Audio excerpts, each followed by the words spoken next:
We are all going to die. Shouldn't it be our goal to die with no regrets? The number one regret of the dying is that I wish I lived a life that was true to myself and not the life that others expected of me. Man, this one is hard because how often do we not follow our dreams or do what we want to do simply because we're afraid of what others will think of us? We're so worried about the thoughts and opinions of others that we forget that most of the time that people are so caught up with themselves that they don't even notice us. We should remember this and do what our heart desires, no matter what other people will think about it. The second most common regret is that I wish I hadn't worked so hard. Look, we've all been there, working as hard as possible to get the company off the ground or to impress the boss so that we can get a promotion.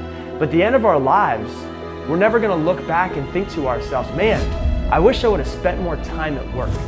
What we will think is, I wish I would have spent more time with those that I love. Yes, work hard, build a great life, but don't be so busy making a living that you forget to make a life. The third most common regret is that I wish I had the courage to express my feelings.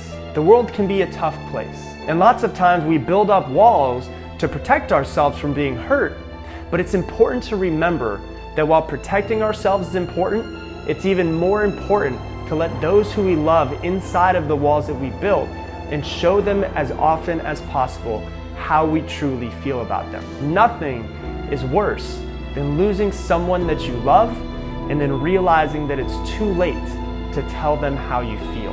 The fourth most common regret is that I wish I stayed in touch with my friends.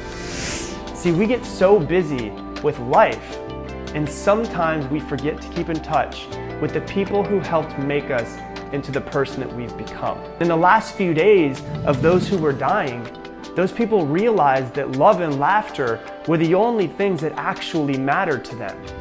And they had a hard time tracking down those close friends who they truly missed, and the ones that they wanted to spend time with in their last days. And the last regret, number 5, is that I wish I let myself be happier. See, all too often we forget that happiness is an inside job. If we are going to be happy, no one can do that for us. Buying a new house or buying a new car won't do that for us either. And in people's final days, they realize that happiness was always in their hands. Whether they choose to see it or not, it was always their choice. So allow yourself to be happier in this moment. So with those being the 5 regrets of people in their final days, what can we learn from them? Well, number 1, do what you want to do and follow your dreams. Number 2, don't work so hard. Number 3, express your love to those who deserve it. Number 4, hang out with your friends more. And number 5, allow yourself to be happy. Look, there's nothing worse than regret. So let's learn from these people that were on their deathbeds so that when we get to the end of our lives, we can look back with no regrets and then die with a smile on our face.